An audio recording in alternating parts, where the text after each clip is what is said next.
Okay, folks, let's talk about the book of Daniel, which is going to be the second book in our discussion in our series of books that talk about Israel's relationship with foreigners.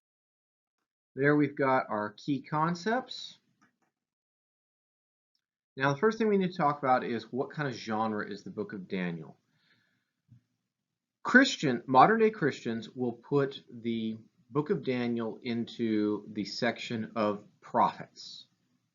And the reason for that is oftentimes we like to see prophets as being primarily about predicting the future. Now, we've already talked about how that's maybe not the best understanding of prophets.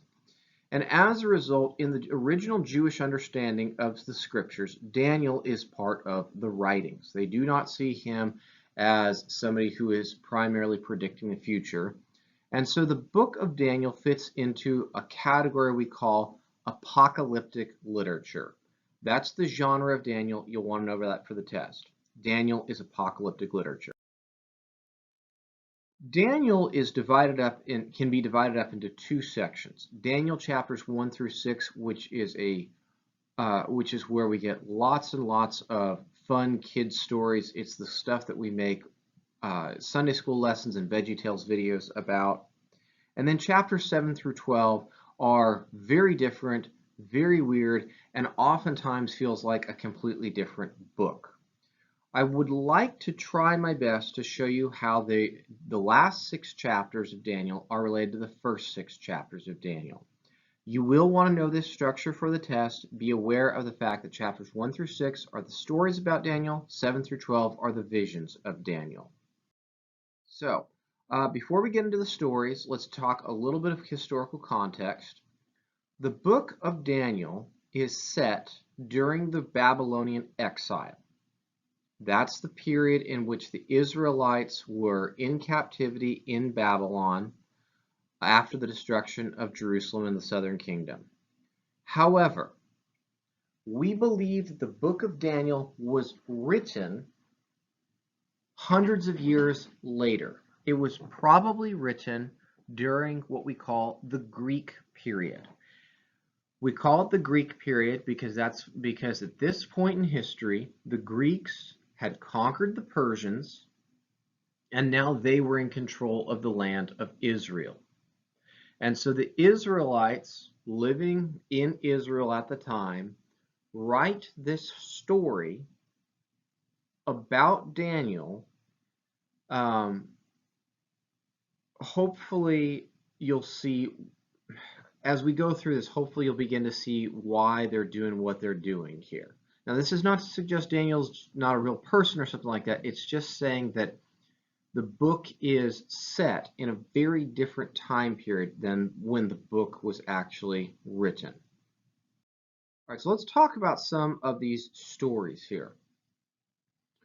In Daniel chapter 1, we're introduced to Daniel and his 3 friends, Shadrach, Meshach, and Abednego, and since that's hard enough for me to say in class, let alone talking to a computer screen, we're going to call them by their VeggieTales names, Rakshak and Benny.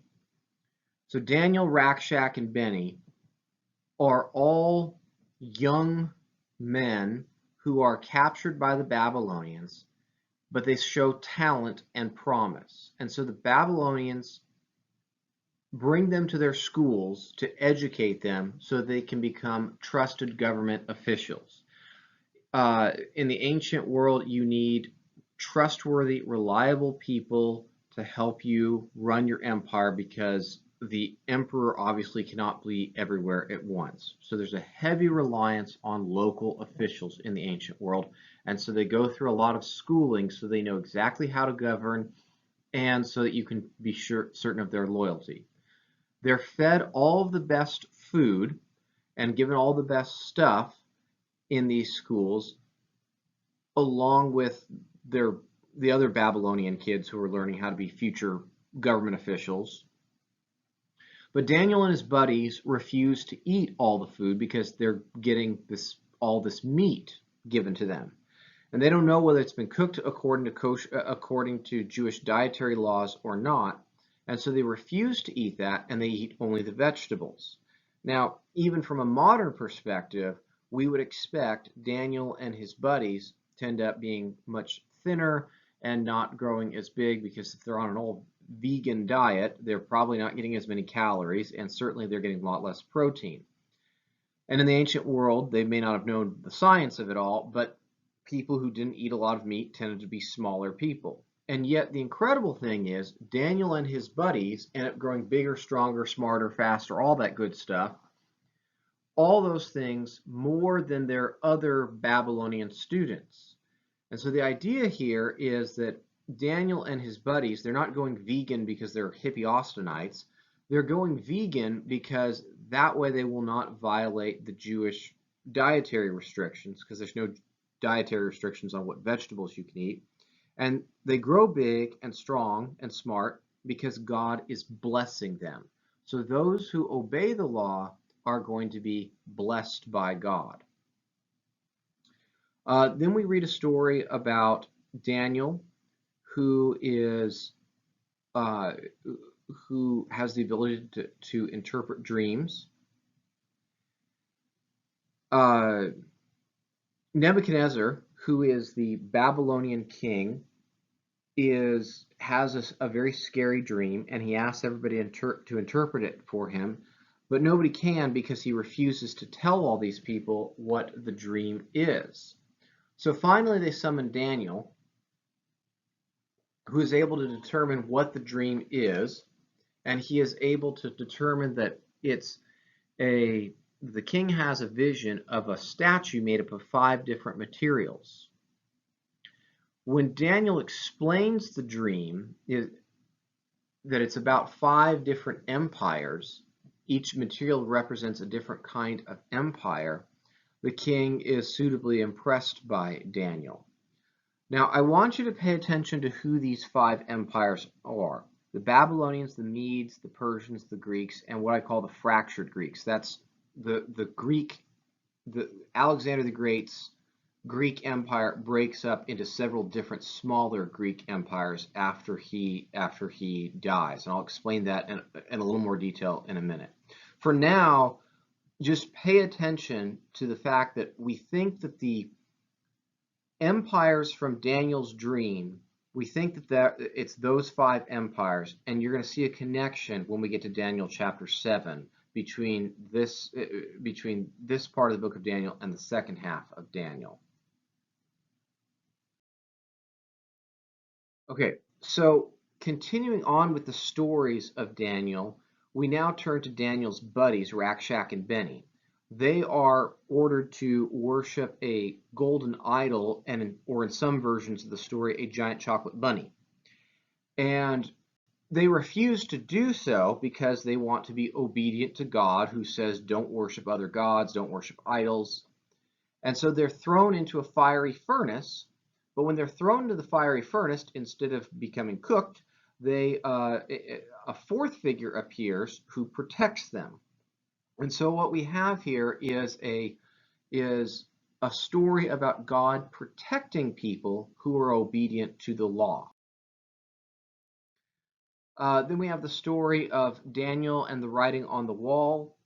Daniel is able to explain the declining power of the Babylonian Empire. Mene Tekel Parsin basically are references to currency.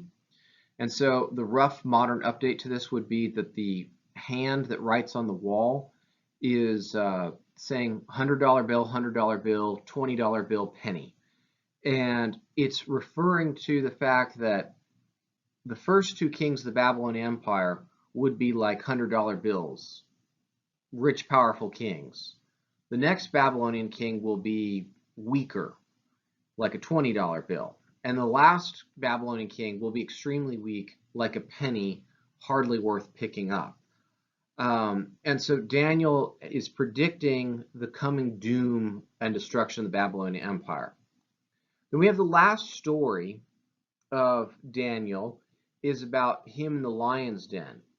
A law is passed saying that you should not pray to anybody but the king for a period of 30 days. But Daniel is going to keep on praying to God, and he does so in full public view. And so he's arrested, and he's thrown into the lion's den. And he survives the night, comes out of the lion's den, and says that he had a pizza party with the lions, and he is just fine and dandy. And the people who accuse Daniel of wrongdoing, they themselves are thrown to the lion's den, and well, they don't have a pizza party. They become the pizza party, shall we say? And so overall, what we find here is Daniel chapters 1 through 6 tells us is a story, are a series of stories in which God is either rewarding people who are obedient to him, or God is protecting people who are obedient to him. Now, these are fine and wonderful Sunday school stories that apply in countless contexts. But in a second, we'll see why these stories are being told in the way that they are about Daniel. Okay, so now we turn to Daniel's chapter 7 through 12. This is undoubtedly the weird and confusing part of the book of Daniel. This is where the book of Daniel fits into the category of what we call apocalyptic literature. I don't want to spend a lot of time talking about apocalyptic literature. I spent a lot more time with this in my New Testament class before I deal with the book of Revelation. But I just want to say a couple things here. Apocalyptic literature usually gives us visions of the future, or at least what seem to be visions of the future. But these visions are usually highly symbolic, and if they're written by somebody in one setting, if they're written by somebody who is living during one era, but the setting of the story is for somebody hundreds of years gone by, the visions of the future may not really be about visions of the future. They may be more symbolic depictions of how history has unfolded. And so the setting in which the Israelites are in, we'll tell you what, let's do this. What we'll do is I'm going to show you the next few slides, which will show you several different maps, and I'm going to take you on a tour of world history in hopefully less than 3 minutes. So what we're looking at on this map is the world around the year 600 BC. In fact, we can say it's at least the year 587 BC because the Israelites have been conquered by this point by the giant green blob Babylonians. They're one of the two major empires in the Middle East at this moment. Them and that big yellow blob are the Medians, also known as the Medes. After this, around the year 539 BC, the Persians come along and they defeat the Babylonians and the Medes, and they conquer, well, you can see how much they conquer. They're the big orange blob here. And so they are now in control of Israel. This is all done by that guy Cyrus the Great, who was the one who allowed the Israelites to return to their homelands. Okay, so on this map, what we're looking at here is we've moved forward in history a few hundred years again. And what happens is that Alexander the Great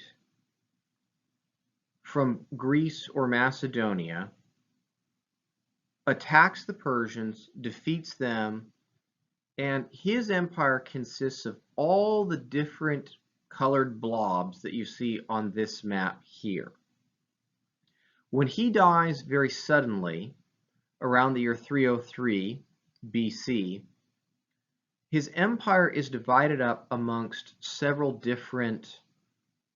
his different generals. This is what I refer to as the fractured Greek Empire.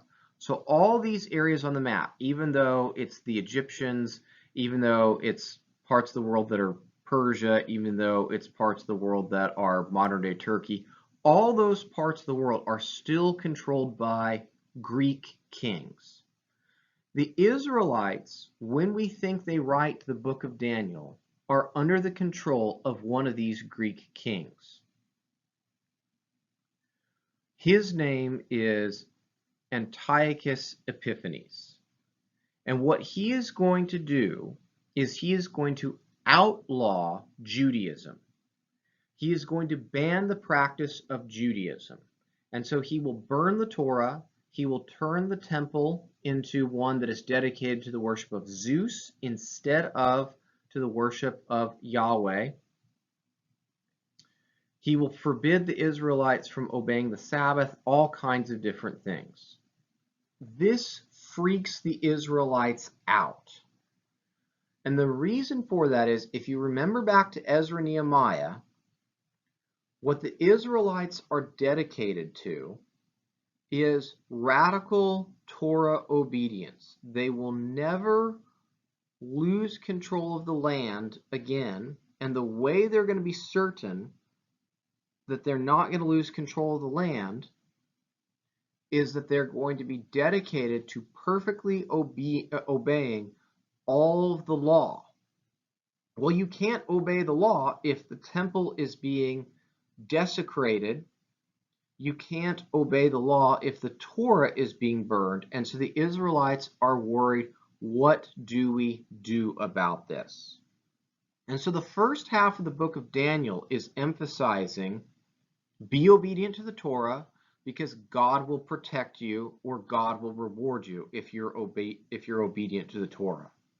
Now the second half of the book of Daniel, which is going to be the weird apocalyptic visions, is going to help the Israelites sort through this issue of what do we do. Okay, so now that we have this background in mind, that the Israelites are worried about what do they do with themselves, they've told stories about Daniel, a man who was living under foreign oppression, who wasn't allowed to practice the law. What does he do? He obeys the law, and we see that God will protect him. And so the Israelites write Daniel as a message of encouragement to one another to protect them, to be obedient to God and not to the foreign kings who are oppressing them. And so God will either protect them or reward them. To further emphasize this idea, now we have the visions of Daniel, and one of them is Daniel chapter 7, which has a vision of 4 sea beasts, which we believe represents the 4 kingdoms that have come since Israel was defeated. The Babylonians, the Medes, the Persians, and Alexander the Great's Greek Empire. And the 10 horns represents the 10 Greek kings who rule over Israel in the days after Alexander the Great's empire comes to an end.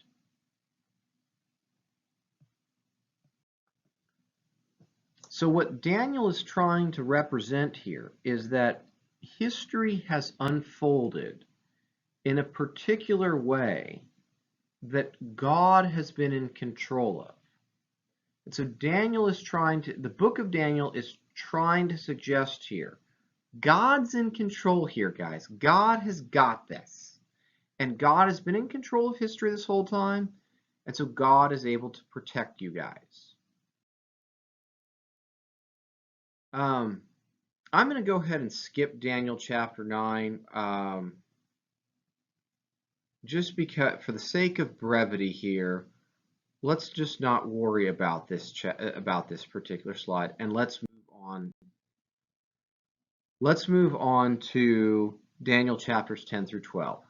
Daniel's chapters 10 through 12 is full of lots of very crazy imagery, seems to be depicting the end of the world, but there's also images of hope. And what seems to be unfolding here is this idea of this hope of the kingdom of God is going to begin soon. And so the book of Daniel is trying to encourage its readers to say that just as God has been in control of history, God is also in control of the future. And soon, God is going to take care of our problem that we have with these foreigners who are preventing us from worshiping. And one of the ways that God seems to be doing this is that around the time of the book of Daniel, around the time when the book of Daniel was written, something called the Maccabean Revolt was beginning. That's spelled Maccabean.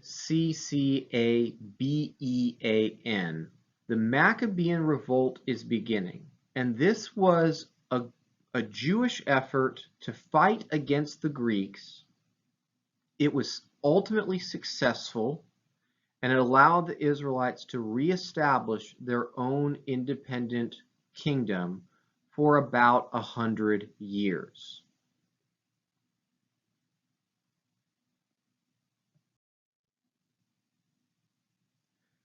So overall, hopefully what we can see from the book of Daniel, and I know we didn't do a deep dive on the visions of Daniel, and that's just because doing a deep dive on that is very challenging. So I'm just skimming the surface here. And hopefully what you see here is that chapters 1 through 6 is emphasizing God will protect the Israelites or reward those who are faithful. And then Daniel chapters 7 through 12 has a similar message. It is emphasizing the idea that God is in control of history. God is in control of the future. God's got this.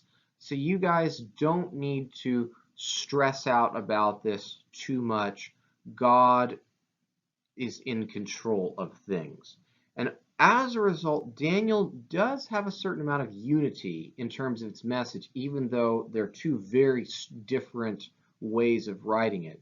The overall message of Daniel is that of God is in control and is able to protect you, keep you safe, and he will be the one to deal with the problem of foreign kings oppressing us.